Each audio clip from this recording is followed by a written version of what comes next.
Cordial saludo, mi nombre es Mario Alberto Yepes Agames, soy estudiante de quinto semestre de Psicología.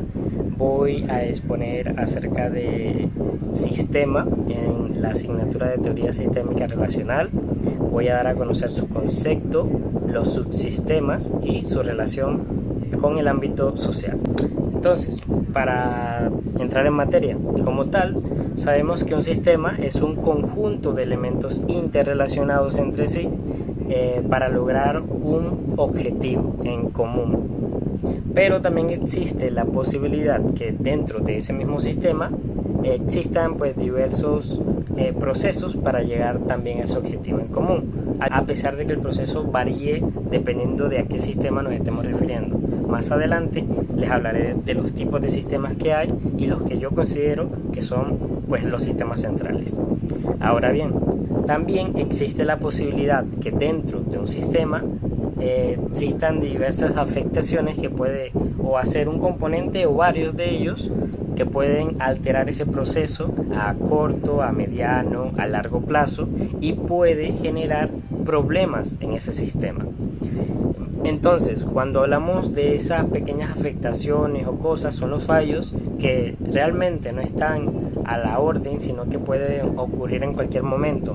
Por ejemplo, en un sistema operativo, puede que en Windows 11 haya un problema con una actualización y en un parche tengan que solucionarlo.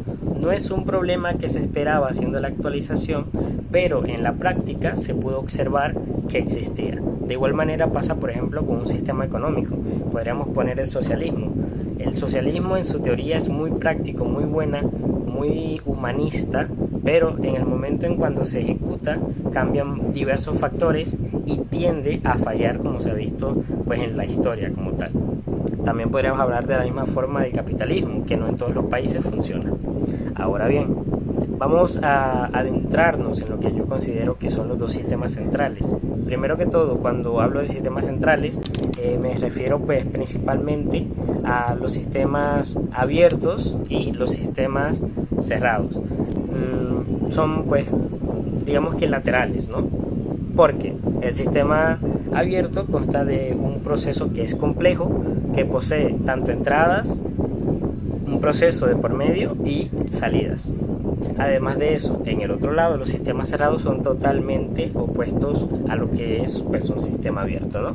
Que tiene pocas entradas, es un proceso cerrado, pero también tiene pocas salidas. Básicamente todo lo que se hace en ese sistema cerrado no se interrelaciona con el ambiente que lo rodea, sino que simplemente está en su área. Que los dos constan de un proceso constante que puede también variar dependiendo de a qué tipo de proceso nos estemos refiriendo.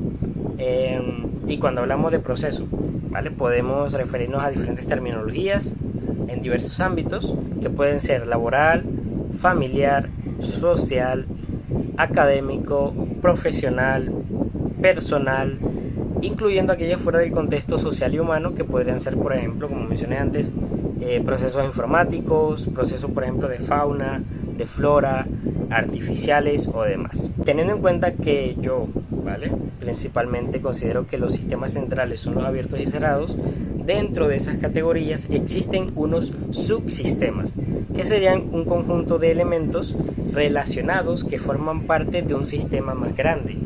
Entre ellos existen los sistemas abiertos, que es básicamente lo que estaba mencionando antes. Por ejemplo, cuando yo pienso en sistema abierto, pienso principalmente, por ejemplo, en el planeta Tierra. El planeta Tierra como tal es un sistema abierto que permite que otros subsistemas existan en él. Es un proceso abierto porque permite la entrada de información, hace un proceso dentro del planeta y permite la salida, permite la vida en el mismo planeta, lo cual hace que sea muy abierto a diversas posibilidades que podemos hacer, por ejemplo, los seres humanos, los animales, la flora, y eso es bastante diversidad en cuanto al contexto en el cual se está viviendo, que sería el espacio geográfico como tal. Digamos que cuando estamos hablando de un sistema cerrado, como sería, por ejemplo, el hardware de una PC, no tiene muchas entradas, tiene un proceso bastante complejo dentro de ese mismo ambiente donde se está viviendo todos esos circuitos, las interconexiones, los puertos, que esas serían las entradas externas, pero que a pesar de ser entradas externas, hacen parte del mismo sistema, porque un puerto USB no sirve para nada más que para conectarse a otro componente electrónico. Y pues tampoco tiene muchas salidas, porque en el momento en que el hardware está funcionando se redirige a un software que hace que, por ejemplo, tú puedas ver todo lo que se muestra en pantalla, ya sea en Linux, Mac, Windows, etcétera, ¿no? Vale, entonces terminando esa parte, cuando nos referimos, por ejemplo, a los procesos, a los sistemas naturales, que serían como la fauna, la flora, los artificiales como la IA, que son creados pues por otro ser que no generan de manera natural, ya sea un animal, un ser humano, etcétera, pues que no sea partícipe de ese sistema natural. Los dinámicos, que también están pues en constantes cambios y que también poseen bastante movimiento. Además de eso, evolucionan con el tiempo. Además podemos hablar de los sistemas físicos, que no son estacionarios, sino que pueden considerarse como sistemas dinámicos, pero que a la vez un sistema físico puede ser estático, por lo tanto puede agrupar cantidades de conceptos diversos. Entonces, cuando hablamos de los sistemas abstractos, que sería como un sistema económico, por ejemplo, como una red social o algo que no necesariamente se puede percibir o tocar, pero que usamos, como Instagram, Facebook. Cuando hablamos de sistemas simples, como su nombre lo indica, digamos que nos estamos refiriendo a ese tipo de sistemas que son bastante sencillos, que no tienen una complejidad bastante avanzada, en la cual podemos dar un uso. Por ejemplo, una polea no es tan complicado, simplemente es conectar ciertas partes para que pueda funcionar. Tú lo jalas y va trayendo o va alejándose dependiendo del proceso que hagas. Bien, los sistemas complejos, por ejemplo, un sistema complejo podría ser un cerebro, una creación de un software, el cuerpo humano o todo aquello que conste de varias partes interrelacionadas para funcionar. Por último, estaríamos hablando de los estáticos, que son aquellos que no poseen movimiento y normalmente no están sujetos a cambios. Ahora bien, terminando de hablar pues del concepto de sistema, entendiendo lo que es un sistema tanto cerrado como abierto y su concepto global, además de los subsistemas, partimos ahora al ámbito social, que principalmente en la relación con la cultura, la interacción, el parentesco y el matrimonio, teniendo en cuenta que cada una de estas partes es un sistema distinto, pero que a la vez, como mencionamos antes, puede incluso ser parte de un sistema complejo de relaciones, donde interactuamos en un ámbito social pues para interrelacionarnos, que sería la similitud pues más grande entre ellos, especificando, por ejemplo, la relación de sistema y cultura es que existen diversas culturas y que cada una de ellas pueden interrelacionarse o no debido a la distancia de espacios geográficos que existen entre ellas. Entonces, ¿qué cosas lo pueden separar por la distancia? Que no haya disputas u otros factores. A pesar de no haber un espacio social de interacción, existen como dos sistemas aparte, y en el caso de que no compartieran sus costumbres, tradiciones o de forma general su cosmovisión al mundo, serían una cultura cerrada. En otras palabras, podrían ser un sistema cerrado porque no posee tantas entradas ni tantas salidas al mundo exterior, pero que dentro de su comunidad poseen procesos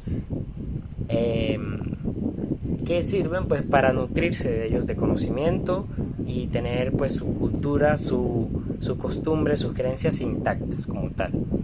Ahora bien, en el caso contrario, una cultura que comparte un espacio geográfico con otras, pero que no tenga interacción con las demás, sería una multiculturalidad, porque existen dos o más culturas que están dentro de un mismo espacio geográfico, pero que no se interrelacionan con aquellas culturas.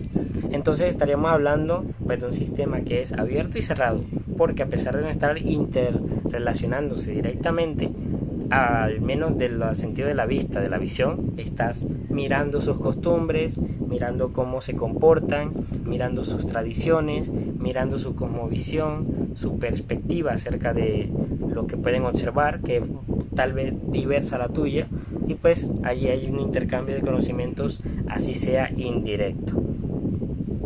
Ahora bien, cuando en un mismo ejemplo si hay pues una interacción, sería interculturalidad. Básicamente, interculturalidad sería donde las dos culturas o más están intercambiando conocimiento mediante charlas, mediante por ejemplo, un estudio, etcétera. Entonces, explicando pues de esta forma, de manera resumida, cómo funciona un sistema abierto, cerrado, uno complejo, dinámico y artificial en un contexto social, es donde se pueden pues observar esta diversificación de sistemas que existen en un mismo espacio. Básicamente, entonces, cuando hablamos de sistema, no solamente nos estamos refiriendo a un sistema económico, a un sistema político, a un sistema operativo o a cualquier otro sistema que sea mínimamente nombrado como un sistema, sino que en la sociedad existen sistemas que están, digamos que implícitos, y pueden, de hecho, afectar o no dependiendo de cómo se hagan los procesos que están involucrados en esos sistemas. Básicamente, entonces, la teoría de sistemas está en cada parte de un ámbito social, de un ámbito laboral, de un ámbito económico, de un ámbito natural. Está literalmente en todo el espacio que tenemos nosotros, como lo que llamamos el planeta Tierra. Eso sería todo. Gracias.